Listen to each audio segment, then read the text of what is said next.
Ladies and gentlemen, welcome to the Business Brew. I am your host, Bill Brewster. This episode features the one and only Consuelo Mack.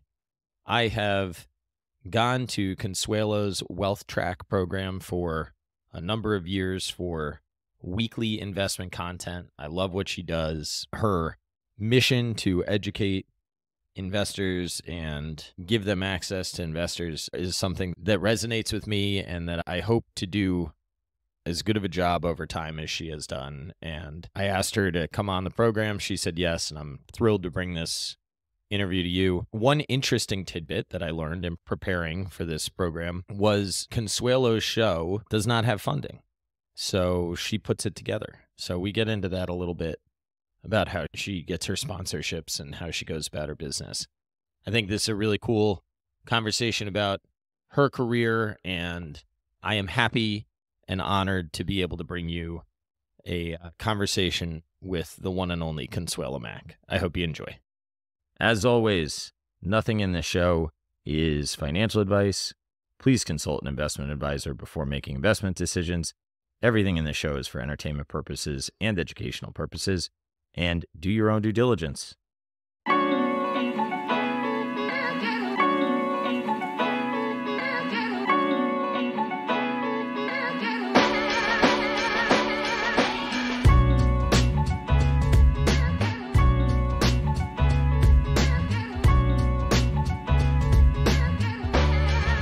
Ladies and gentlemen, welcome to the Business Brew. I am very excited to be talking to the one and only Consuelo Mack. I am honored to be on this side of the mic and interviewing you, so thank you for saying yes. No, I'm delighted to be here. You did a terrific interview with a good friend of mine, Hedda Nadler, recently, of Mountain Nadler, and she's a PR person that I've been dealing with for years and has become a good friend. And anyone that Hedda recommends that I talk to, I do. But anyway, so it was really fun. You had a great discussion with Hedda. I learned a lot. Hedda's one of a kind. Yeah. And I just asked me, yeah, go ahead. Sorry. No, she said today, I hope I'm not leaking confidential info, but she said that she had like an affinity for me. And I said that I had one for her as well. And she said, well, hopefully you're not afraid of me. And I said, a little, but it's out of respect. Totally out of respect. Right. Do not fear Hedda, but she has all of our best interests at heart. She's really one of a kind. And I also, listened to the podcast that you did with Matthew Sweeney, which I thought was fascinating. Oh, thank you. Right. I mean, just about the issues that one has as value investors. I honestly felt like I was listening in on a guy's luncheon, but just a conversation that you would have with a close friend about all the things that you were thinking about, the things you don't understand in investing in the markets and what works for you, what doesn't. It was really a neat conversation. I really appreciated it. Well, this will be a conversation, hopefully a different kind of luncheon. That's the goal of the podcast. So I'm glad that that's how you felt. If you felt that way, I'm doing my job. Yeah, you are. It's been a joy. Has it? Yeah, I like it. I mean, you know more than I do about the back end of it, but right. It's been a nice learning experience. I came here having some ideas. I mean, I read, Buffett and Munger and thought I knew everything about the world. And the more I learned, the more I realized I didn't know anything. And now I'm trying to learn more, you know? Join the club. The more I know, the more I realize that I don't know. And it's a constant, learning curve. And that's what makes this business so exciting because you never stop learning. Yeah, that's right.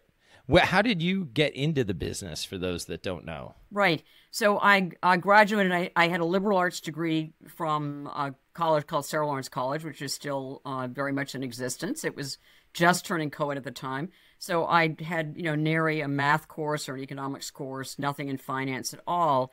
And when I graduated from Sarah Lawrence with a very liberal arts education, I really wanted to make it in the man's world. I realized that there was a huge void in my education, which was about business. And my wonderful parents had supported me through college. And I decided it was time for me to be financially independent. And where could I go where I could be trained and paid at the same time? And the two options that came to my mind through talking with various friends was in banking, had training programs, and they paid you, as did the brokerage industry.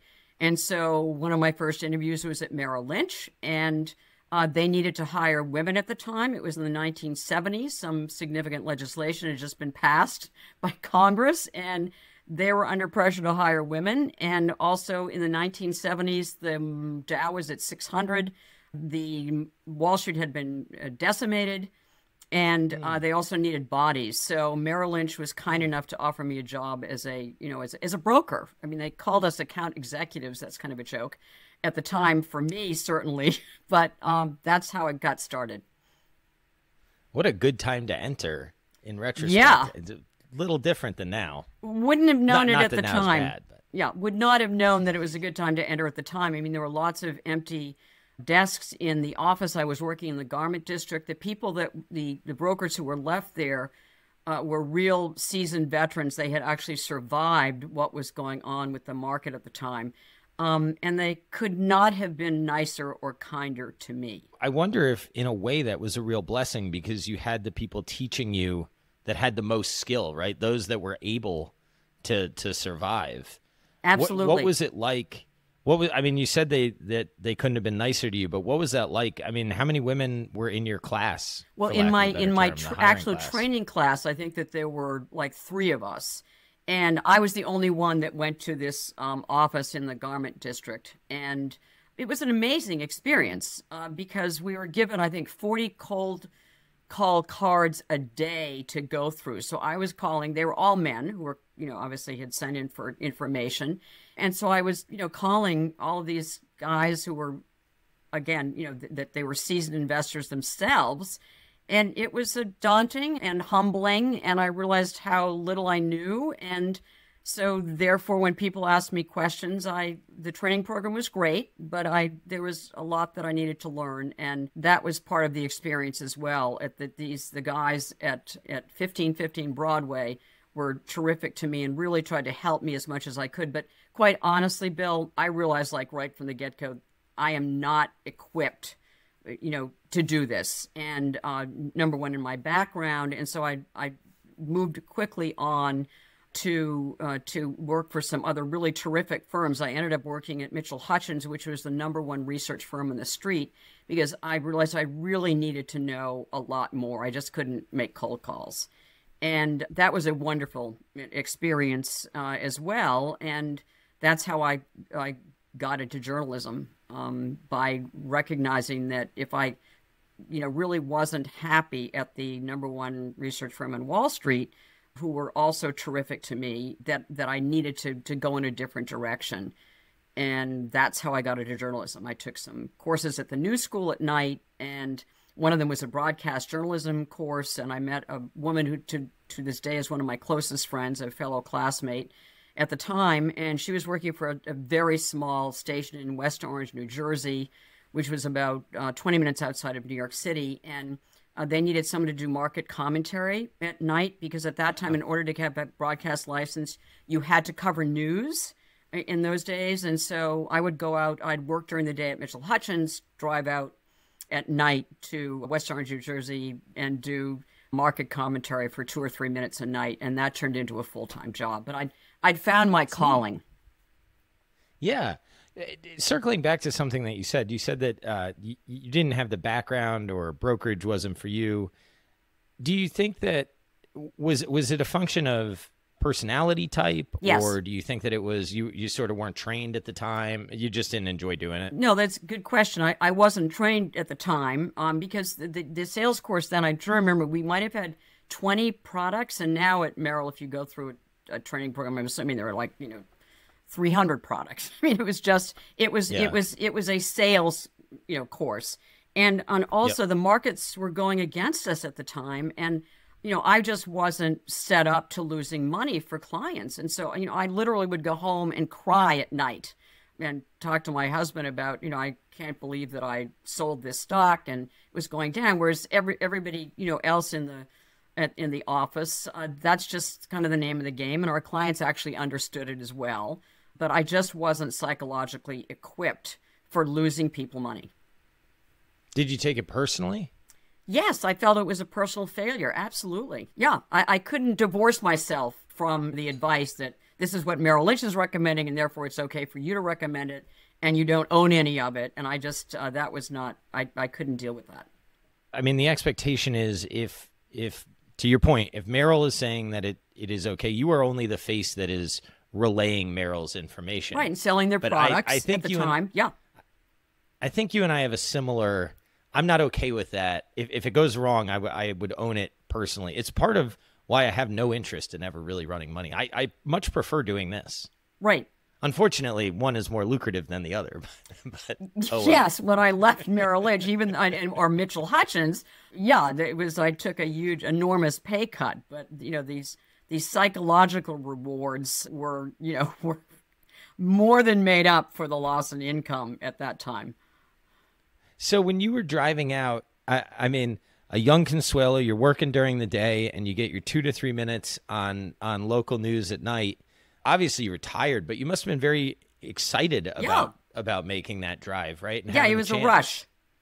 It really was. And I loved it because the thing that I really enjoyed when I was at Mitchell Hutchins, and again, there's this, it's not a myth, but there is a perception on Wall Street that women are not welcome. That has certainly been the case for many women that I know on Wall Street. It is, it's been very tough for them to break into.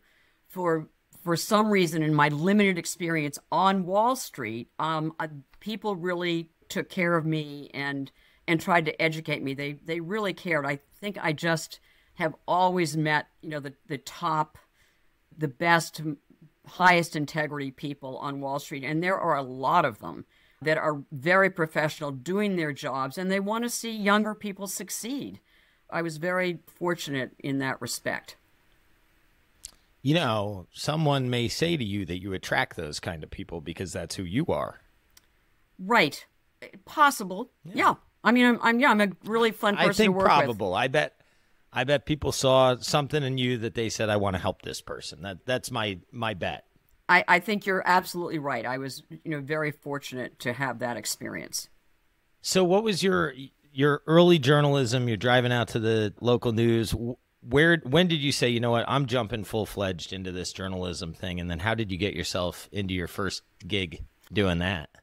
So they made me a job offer, basically, to do a daily show, and that's how that happened. And I was going to say that, I've done a lot of mentoring over my career, and one of the things is that people say, I wish I hadn't wasted time on Wall Street or whatever, that I was not meant to be there. And there was so much that you can learn from a job that you're not enjoying as well. Number one, you figure out what you don't enjoy about the job you're doing, and then you figure out what you do enjoy about the job that you're doing. And being at Merrill Lynch and on Wall Street was really great training for, calling people who don't necessarily want to talk to you. Great in journalism. Being persistent was another quality that I learned. And also when I was at Mitchell Hutchins was a fabulous place to work because they had access to research from all the other firms on Wall Street. At the time, you only got your own research from your firm, and it was limited at that. As a retail broker, you got a certain level of research. And as an institutional broker, you got much more. At Mitchell Hutchins, I was working for their wealth management division. We got access to everything, and we had consultants like Henry Kissinger. We had climatologists at that time. We had demographers. So, and one of them was to go to the meetings with all of these experts and then put together a synthesis for our clients to explain what the macro environment was, and then start, taking it down to then, well, what does this mean for certain industries? What does this mean for certain companies? And, taking it all the way down to the micro level. And that's what I found out I really enjoyed. And that's why I decided I think I would do well in journalism. It's very apparent as you're saying that. I'm reminded of your last 2-part conversation with, I believe it was Ed Hyman, right? Yeah. And one of the things he said is he mentioned that, I don't know if he said it was early in his career, or if it's now, but it was something about demographics. And he said, like, I've focused on that and other people maybe haven't as much as an economist. Right. And they weren't at the time. It was, total outlier. Like, why would you be interested in demographics? And it turns out it's really important. And Ed Hyman, as a matter of fact, when we launched WealthTrack in July of 2005, he was one of our first guests. Oh, yeah? Long time, huh? That's Long neat. time. Yeah. So what was the show like? I'm sorry to ask you so many about it, but I'm curious about the path to WealthTrack. So which show? The first show that you did, the Daily Show. Oh, right. So I did, well, number one, this was on Channel 68 in New Jersey. I was doing a daily show. It was live TV. We interviewed everybody you can imagine because we needed to get people on the air, and it was seat of the pants, and it was trial by fire, no question about it. And then I got it. So that was really interesting. And luckily, very few people were watching. So that was, Make your mistakes in quiet, right? yeah. And I got to know a lot of people on Wall Street because no one except for Lou Rukeyser was doing business journalism at the time. And so that was a really great launching pad. I don't think such a launching pad exists now, except it does online. Yeah. People can create their own persona and everything else online. If you get views, you can really make a career out of it, which is very cool. And but anyway, so that was the first show, and then I went on to a venture capital backed program that was on ESPN. It was a daily show called Business Times, which was the first morning business show that was on cable, and that was for 2 years, and that was another pretty amazing experience. But it turned out that we couldn't get the advertisers to sponsor a business show on ESPN, even though that's where male viewers were. That was the concept at the time. And then Disney happened to see me on doing Business Times, and we pitched Disney. They had just started their independent production company, Buena Vista, and we pitched the person who got in touch with me an idea of doing a daily business program, which I would be the sole anchor of, on network television. And that was Today's Business. And that's what we did. We did a program that was a daily half-hour morning program, syndicated on mostly CBS affiliates, but also ABC and NBC. And it was before, like the Today Show, for instance, or before Good Morning America. And that was a really great experience as well. A lot of produced pieces. Sorry, that was big time.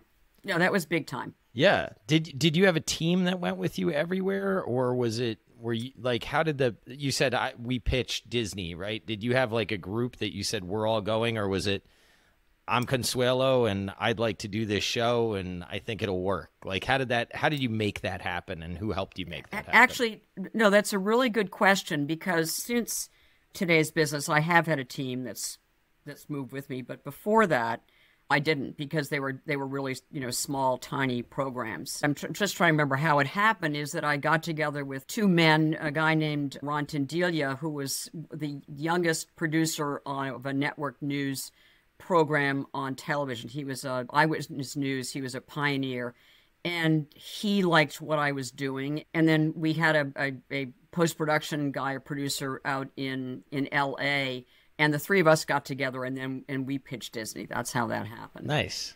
And it's all it's just dumb luck. It's how a lot of these opportunities have come up. It has not been strategic at all, Bill. I wish I had been more strategic. But we weren't. It just, we just kind of lucked out. Well, you were persistent, right? So persistence Yes. can create its own luck. Yeah. And the markets are endlessly fascinating, and more people were doing, their own investing. And so it was a great time to be in the market. And also the great bull market in bonds and stocks basically started in 1982. So the last, decades have been pretty good times to be an investor. Yeah. Yeah, that is definitely true. What was the impetus to start WealthTrack? Hedda told me, I didn't realize that WealthTrack is your creation and you run the business side of all that. Is that correct? Do I have this wrong? God help us. Luckily, I have a fabulous senior producer and have had some terrific senior producers who run the business side of it. I'm mostly content, but we do our own fundraising.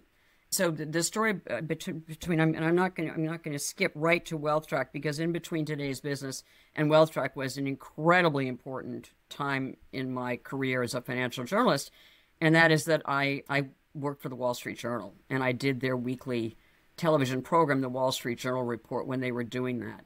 And that was huge for me because suddenly, instead of being on with these, small independent productions, I was working for the Journal, and whose raison d'etre is to cover business and finance, and that was a really fabulous experience. And that's really where I built the team that has then, some of them have gone on with me to WealthTrack.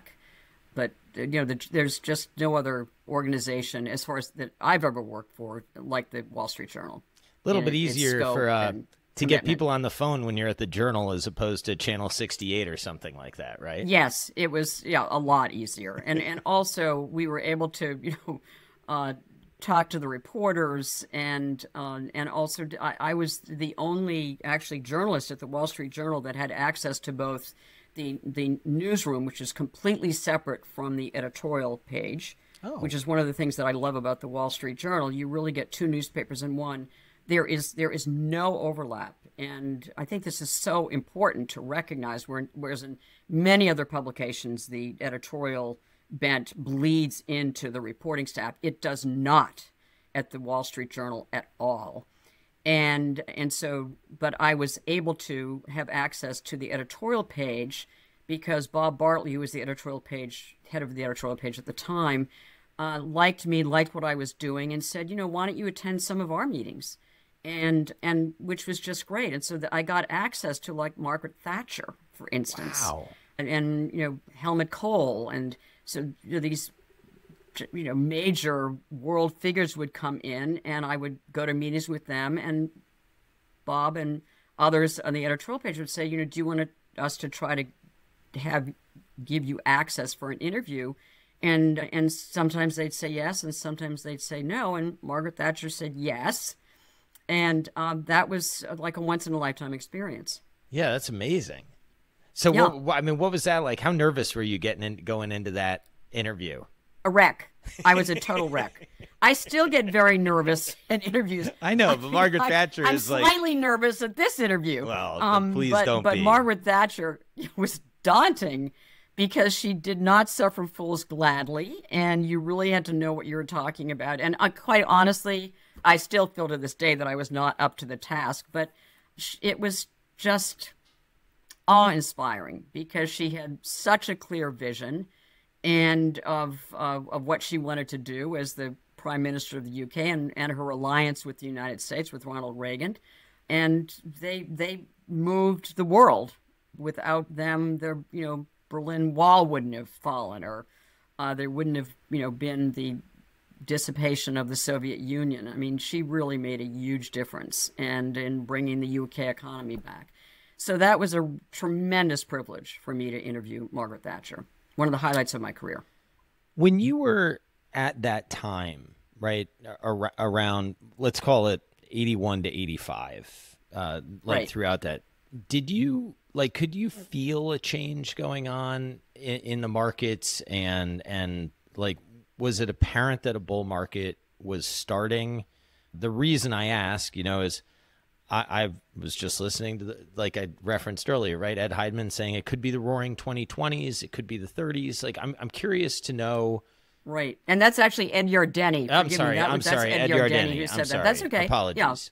Yeah. No, not at all. But Ed Yardeni is the one who said that this could be the roaring 20s. Yeah. Again, the 2020s. Yeah, and I'm just kind of curious, like when the bull market of the secular bull started in the 80s, could you feel it, or did people not? No, yeah, yeah, no. As a matter of fact, I had Jim Grant on for the 40th anniversary of Grant's Interest Rate Observer, and he noted, and this is what I love about my guests is that they're very honest about what they've missed, and so he said 1981, 82, did I have any idea that this was the start of the greatest bull market in bond history? And no, you didn't feel it at all.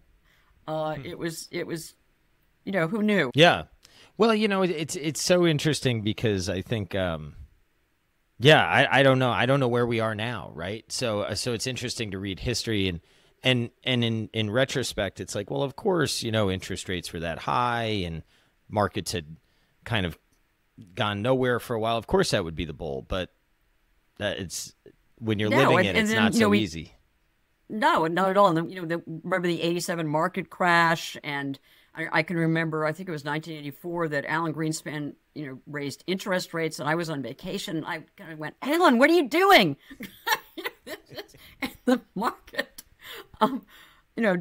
did not do well at that time. It's fits and starts, but if you look at the history of the market, it goes up. Yeah. Much more than it goes down, but behavioral economics will tell you that, that you feel your losses twice as much as you feel your gains. And so, in the meantime, all of us are focused on kind of the short-term machinations of the market, and it can be very upsetting. You have access to some of the smartest minds. Do you feel more in tune with the market because you get to talk to people that you get to talk to, or do you not feel as in tune, or somewhere in between? That's an interesting question, because I've in preparation for this interview, I've been thinking about, what have I learned? And one of the things is, it's not so much, and one of the reasons that I started WealthTrack is, it's the great investors don't focus on what's going on in the market. They focus on what's going on with individual companies.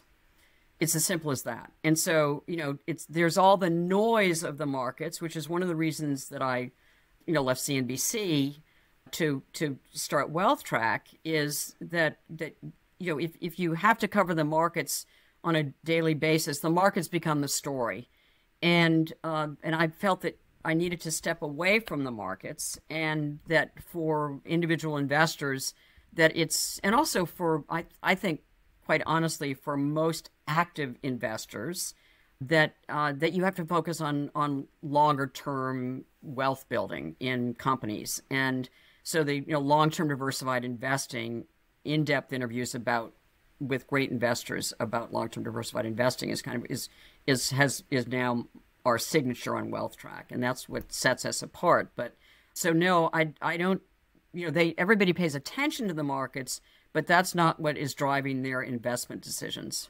Yeah. You know what I love about WealthTrack? I mean, other than listening to you interview people, which is awesome, but you've now been doing it for so long that I can listen. We were talking about Bruce Berkowitz, who I know that you brought some lessons from, right? So I can listen to him pitch Sears on your program and listen to that pitch. And now I can listen to the recent interview that you did when he's talking about St. Joe and controlling the outcome, and talking about how Freddie and Fannie changed his perception of the legal rights regulators in this country. Yeah. And enterprise products, he says, 7 or 8% isn't so bad if you just do that forever. It's kind of interesting to be able to go and watch your interactions with different investors over time. Well, I think Bruce Berkowitz is probably one of the most fascinating guests that I've had on over the years. And that's been a WealthTrack exclusive, and he hasn't come on too often. And Hedda Nadler represents him, as you know, and it was a time to talk, and so he felt he really was willing to talk about what's been happening with the Fair Home Fund. And the Fair Home Fund has a phenomenal track record. You just had to stick with it. So I'm just looking. It's 10% annualized return since its 1999 inception, and versus the S&P 6% returns. This was a couple of months ago, and that's another one of the lessons that I've learned is that if you're going to invest with an active manager that you've chosen because you believe in their discipline, you believe in their culture, you believe in what they're doing, it's a good fit for your portfolio, then you've got to stick with them, because you can't time an active manager. And Bruce Berkowitz is a case in point. Yeah. Well, as is Bill Miller, incidentally, is a case in point. Is another great investor that had setbacks. Well, duh. I mean, every great investor has setbacks where they're underperforming the market, and they make mistakes and they learn from those mistakes. But in general, the great investors have terrific long-term track records. You just got to stick with them.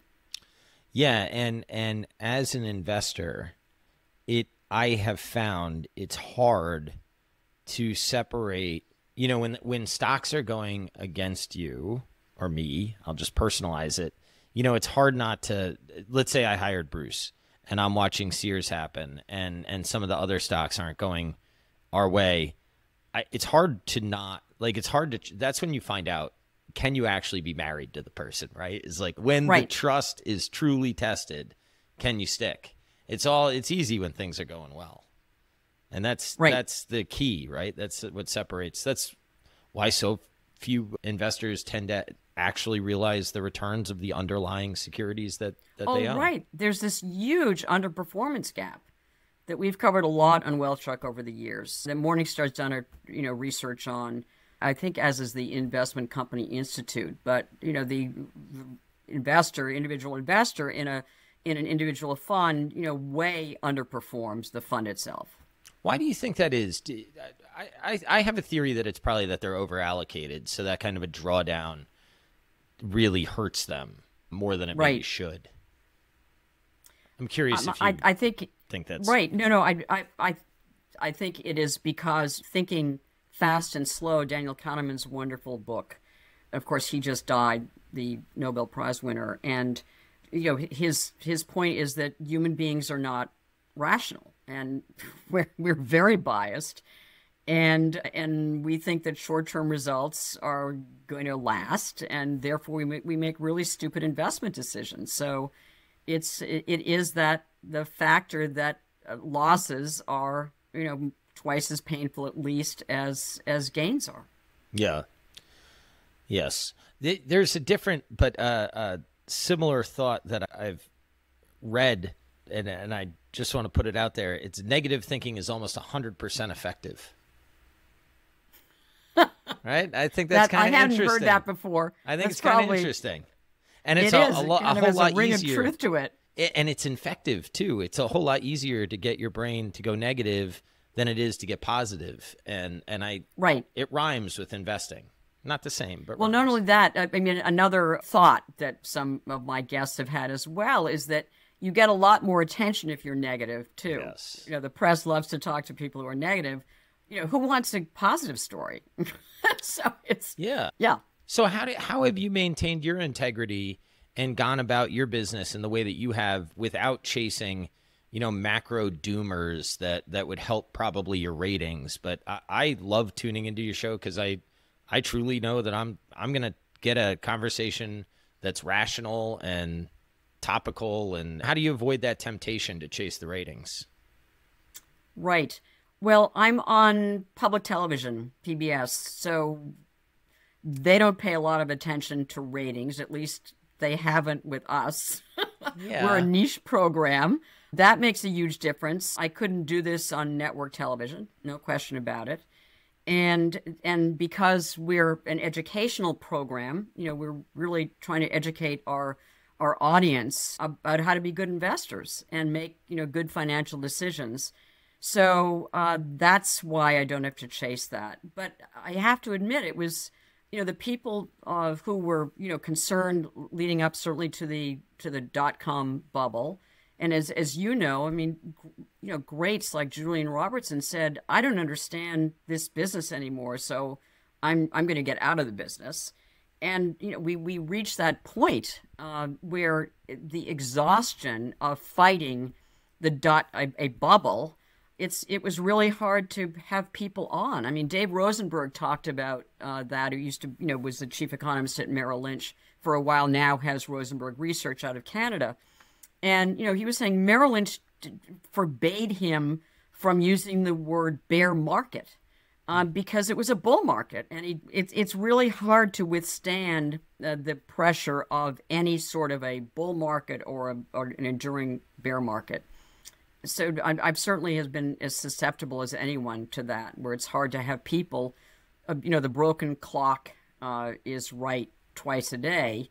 It's hard to have people who have been very bearish when you're in a bull market. Yeah.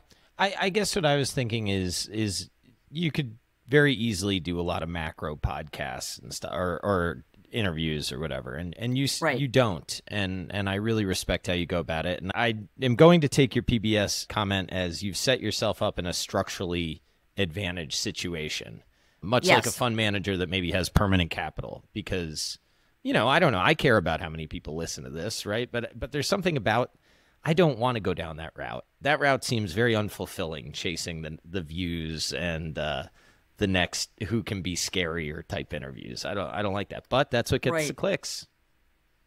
Right. Except, I wouldn't be good at that. So that's another thing. Yeah. I wanted, I learn from every program that I do. I mean, honestly, when I, interview my guests that we, handpick, that have tremendous track records, that are known for their integrity, that are respected by their peers, that are rated by independent agencies like Morningstar, those are the guests that we have on. And I find them fascinating because they love what they're doing. Bill, you've said this on your podcast. They're constantly challenging themselves. And, they have a tremendous, they have a discipline, they stick to it. And I think they have intellectual integrity. And it's hard, those are far and fewer between now because of the move to passive investing is the default option now. And so it's very, it's hard to be an active manager these days. And yet I think that it can be still incredibly rewarding because fewer and fewer people are doing it, and you're competing against the indexes, and you're also competing against all the quants and the machines that seem to have done very well. But, when's that going to blow up? Or when will their performance become average because everyone's doing it? Yeah, I don't know. I was having a conversation with an RIA yesterday, and he's a go-getter type. And I enjoyed talking to him very much. But one thing that he said, well, public markets investing is really pretty easy. You just need to put your clients in the S&P because that's what clients are going to care about anyway. So you do the S&P with some structured notes, and that kind of provides you with some downside protection and yada, yada. And I was like, I don't know about this, but I do believe that a lot of people are thinking that way. And it's an interesting tide. Right, because, it's easy, well, it's just the market. It's easy to defend yourself, it's just the market versus, well, why did you choose that particular money manager? And it's the default option. It works for most people, I think. But I think there's still tremendous room for top active managers, and they can protect you in down markets, whereas if you're in an index fund, you have no protection, and you're investing in everything regardless of what the quality is. So, I mean, I'm still a huge believer in active management, and it's certainly easier for me to interview an active manager than it is to interview an index. That would be a tough one. That has a little something to do with it, too. That's on the come, Consuelo. Microsoft just released those faces that can talk, so maybe AI believe will be... me, I'm easily replaceable. I know, no question. I don't know about that. Go ahead. No, please. Well, the other fun thing is that, passive indexes are not passive at all. So, yeah. I mean, we did a really fun interview with Jerry O'Reilly, who is the portfolio manager of the world's largest index fund, which is largest mutual fund. I'm sorry, it's the Vanguard, all market mutual fund. And I probably got the exact name wrong because he is managing several. But at any rate, so Jerry O'Reilly is on the trading floor every day, and they're constantly reconstituting the S&P 500 and the S&P 1500, and it is an active manager's job. And so, who are we kidding? There's still a lot going on in these passive indexes that aren't so passive. Yeah, it's going to be very interesting. I did pull up because I've been on this ETF journey, and I reread Joel Greenblatt's what is it he calls it? It's still the big secret for the small investor because no one read it. But like the VTV, that's a pretty interesting index. I can get my head around that one for the long term, right? Like the S&P with a value tilt, that makes sense to me. But I don't know. I just have this nagging feeling, and maybe it's from living through the GFC, that when everybody's on one side of the boat, sometimes things go really wrong. No, and that's where you need diversification. I mean, one of our guests, a guy named Peter Bernstein, who wrote Against the Gods: The Remarkable Story of Risk, which is a wonderful book. It said, I mean, two things to me that have stuck with me. One, the future is unknowable. Just repeat that. The future is unknowable. The future is unknowable. Peter always said that, which is true. No one has an accurate crystal ball. And I'm just trying to think and the other one was the other quote that Peter Bernstein said on WealthTrack, which is really terrific, is that you're not truly diversified unless you own something that you are uncomfortable with. And so what you're talking about as being on, if everybody's on one side of the boat, you're not diversified. You're not fully diversified. And you have to own things that you're uncomfortable with. And at one point when gold was going nowhere, and Peter, we were talking about gold being something that you're uncomfortable with as basically an insurance policy against the unthinkable. And there are throughout different market periods, there are times when, small cap value, for instance, goes through periods of being very unpopular. Emerging markets right now are very small cap unpopular. value too. The last 10 years has not been kind. No, it has not been. And yet Chuck Royce has been one of my exclusive WealthTrack guests over the years, who just celebrated his 50th anniversary at the Pennsylvania Mutual Fund. And his track record long-term is also very good. Yeah. And he's Chuck and Royce Associates. They are small cap managers. That's all we're going to do.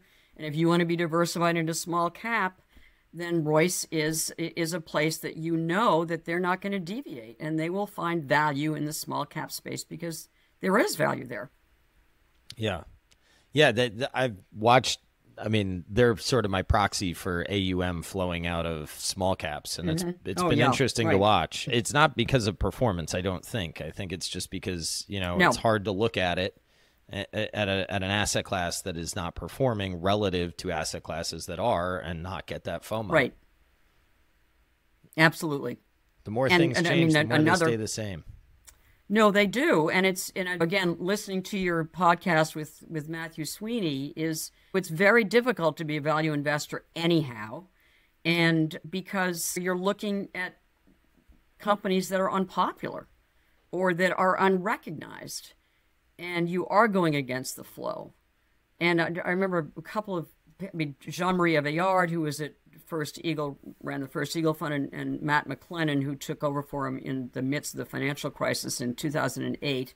So Matt has been a regular guest on WealthTrack as well, and they just kind of have to ignore what the markets are telling them as far as what's really popular, and just keep looking for those resilient companies that are going to compound over the years and that are financially strong, that you're not going to, lose money.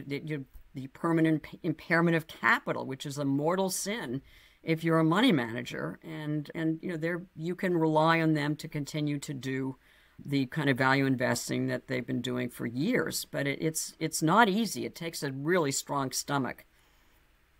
Yeah. And to your point, sticking with somebody. Right? Right. Yeah. Right. I don't think I asked you this, but it's on my mind. You had mentioned that you vet the guests. What does it look like? What does the Consuelo Mack vetting process look like when people are pinging you to get onto WealthTrack? What are some of your filters? Well, they have to have a track record, and it's really at least 20 years. So I want to see how they've done through several market cycles. Word of mouth. So, who do you pay attention to? Who do you listen to, Bill? When a shareholder letter comes out, what are you reading? So it's peer-to-peer respect. It's, recognition of, as I said, independent resources, independent evaluators, and also we have a no jerks rule on WealthTrack. Is that I've interviewed before WealthTrack, which is now we're in our 20th season, going into our 20th season. I've had to interview a lot of different people that I had no control over the booking of, and life's too short. So I want to interview people that I like and that I respect and are known for their integrity. Integrity is really important, and the culture of a firm is really important because there are so many changes going on in Wall Street firms and also in the mutual fund industry, because I'm dealing with products that individual investors can invest with. And so, you will see, funds that aren't doing well retired or merged into another fund, or not necessarily a bad thing, but or a money manager that at one point, said that they were in this specialty and now suddenly they've changed, now they've become a growth fund. And so those are really important to me, the culture, because any of us individual investors, we have a long investing life. If you're starting in your 20s, we're talking about 60 or 70 years of investing. So you want to be with firms that you can trust, that are going to be around and that are going to continue to do what they're best at. So integrity and the culture of the firms that I interview are really important. And I don't mean to put words in your mouth, but what I'm hearing when you're talking is that you seem very passionate about the individual investor. And I mean, certainly in WealthTrack, it's apparent that you are doing a service. Like, where did that come from in you? Why do you think that's something that drives you, assuming I'm right? Right. I think probably it comes from my family and terrific parents and wonderful brother, great-grandparents who really felt how important it was to be honest with individuals and to be as helpful as you can, a real public service orientation. So that really is what motivates me. This is where I'm doing a public service on public television. Yeah, I like it. That's how I try to treat this podcast. I've said to myself, I wanted something that I wanted to build something that if I were kind of giving to my son, right, or right, my kids, like what would I say? Listen to this and then figure out how you think of the world. I don't care if you agree with me. I don't care if you agree with any particular guest. I care about you listening to people's perspectives and figuring out what resonates with you. And that's what I'm trying to build, which is it's fulfilling, right? It is. Definitely. Yeah. How has journalism changed since you started? Has it always kind of been after like the story of the day? Is it more that way now? It's changed tremendously, as have the markets. I mean, there are so many more options, and journalism, as you said, it's turned into clicks and attracting clicks. So there's a lot of unserious journalism out there, certainly, on the internet, no question about that. And it's very competitive, and you have to recognize that people have shorter attention spans. I mean, if you're really in this to have a profitable business, which I'm not, because at any rate, we have things in common. WealthTrack, we should be a not-for-profit, but we're not. But at any rate, so journalism has changed tremendously, and that's why it's so important to have the Wall Street Journal or the Financial Times. I mean, I think editors are really important because pressure now is to deliver the information first, regardless of whether it's right or not. And that's really dangerous. And so I think that there is a big gap growing between people who really are journalists and do their homework and check and double check, because that takes time, and the rest of a lot of podcasters, and I'm not putting them down, but people who are just interested in hearing their own opinions. As I opine, here I am. That's not true. You're on my show. That's different. Yeah, I think so. I think there's a huge divide between really good journalism and just kind of sensational opinions. Yeah. And so that's been a big change. And the markets have changed tremendously. I mean, they're much more democratic than they've ever been. I mean, I have one of our guests is a guy named Bill Wilby, who used to run the Oppenheimer World Fund. That was the -- 1 global fund when he was running it many years ago, for the 12 years that he ran it. And Bill was saying that he's basically unplugged from research from all of the, like, Bloomberg, and I don't want to disparage Bloomberg, because they're phenomenal. They're a wonderful service. But he said, I can just go online now and on Google, and there are just a few things that I need to subscribe to in order to run my own retirement portfolio. And so that's a huge change as well. And of course, the deregulation since I have been in the business since the 70s, I mean, commissions were deregulated and interest rates were deregulated. And there's just been a tremendous explosion of financial news with CNBC and the Financial News Network, and then CNBC, and now Fox Business News. So there are a ton of resources out there. It's overwhelming, and that's, I think, on what we're trying to do on WealthTrack. At least I find it overwhelming.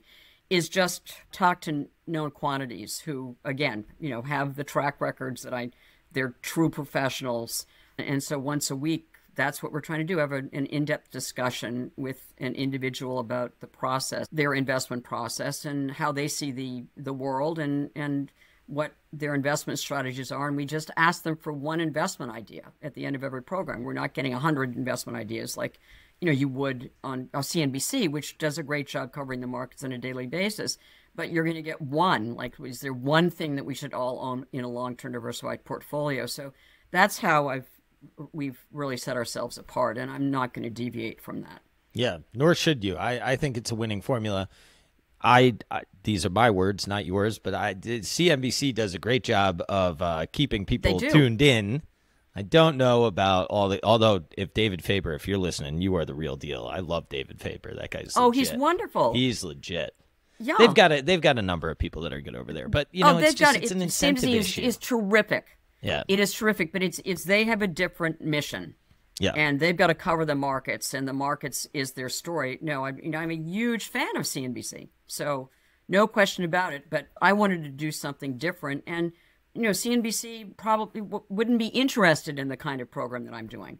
Yeah, it would have to be on like late night or something like that, right? It could not be. But they've got Shark Tank, and they've got these wonderful programs. They're doing great. Yeah. So, I'm a huge fan. It's just that there's room for a different message and a different approach, and that's what WealthTrack is. What's your audience demo? Do you have any idea? Right. No. I mean, we do. We don't get Nielsen because Nielsen's really expensive to get. Okay. So, but we do know because we do surveys, and so our audience demos are largely college educated, graduate degrees. Well, middle income and up. And about 40% of our audience is actually under 44. Wow. And the other, 60% is over 45. So that's who our demographics are. And it's largely men still. I mean, our audience for women is growing, and having, online has just been a huge boon to our audience growth. And that's where we're attracting the younger viewers is on our YouTube channel. So, if you go on WealthTrack.com, you can, stream us, and we do podcasts, not as many as you do, but the show is available as a podcast. Yeah. So, yeah, and we're growing without doing any advertising, or it's all organic growth and word of mouth and, the wonderful linkages that YouTube does.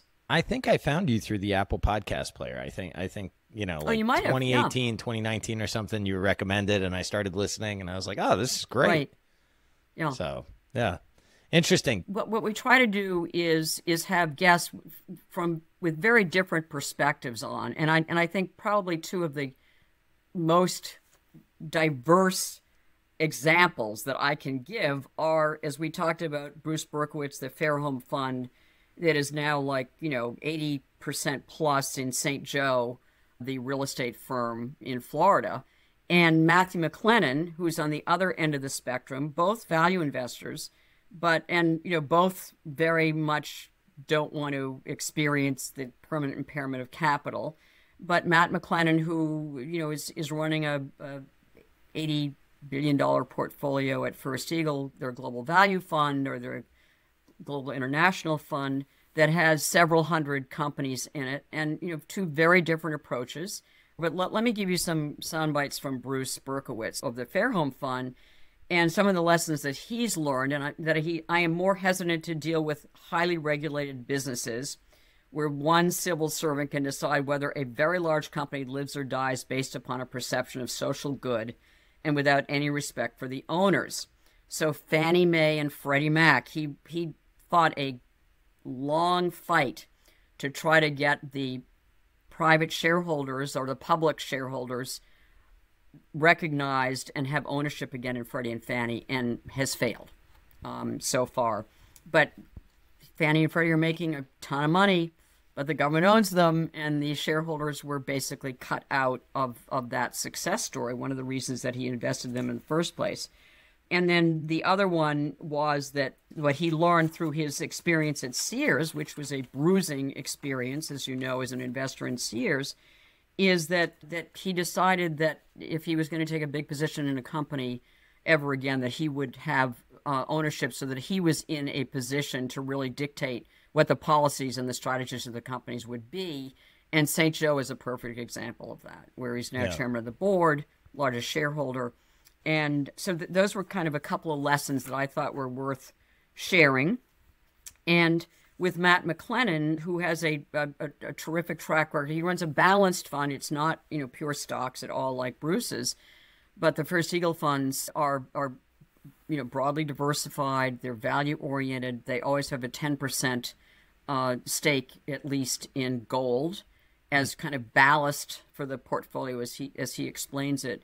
But they're looking for resilient companies that are good, will produce results for the long term.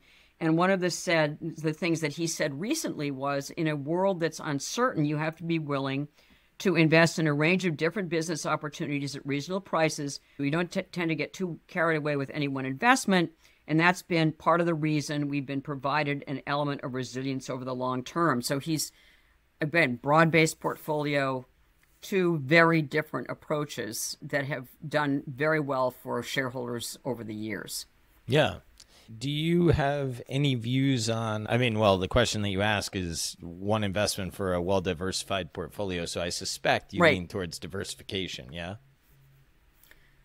Yes. So the setup with that is that we have these portfolio managers on who are managing portfolios. Yeah. So it's like picking your favorite child. But, just one, if you could just, put one stock that we should add to a diversified portfolio, what would it be? And so those are the ideas that we get, from them. Yeah, well, I only ask because there is a school of thought that says put all your eggs in one basket and watch that basket closely. And then there's a school of thought that says diversification is the way to survive, right? So...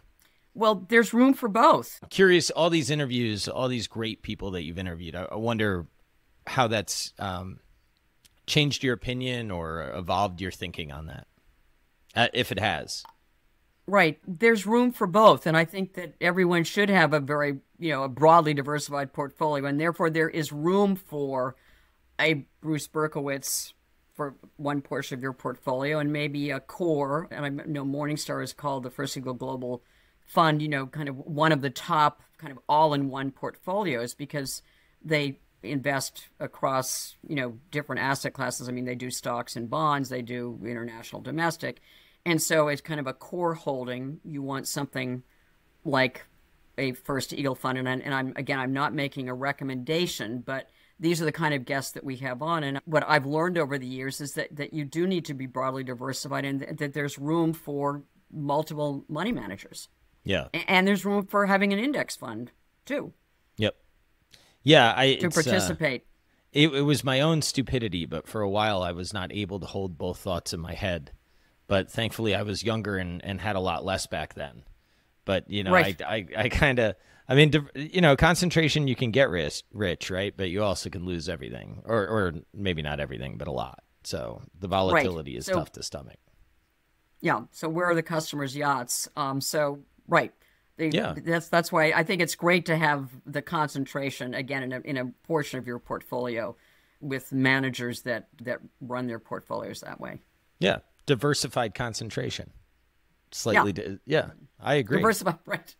Yeah, with diversification with concentration. Yes, this makes sense to me. Yeah. Well, I get it. Yeah. I don't know. I want to talk to you more, but I don't know what to talk about.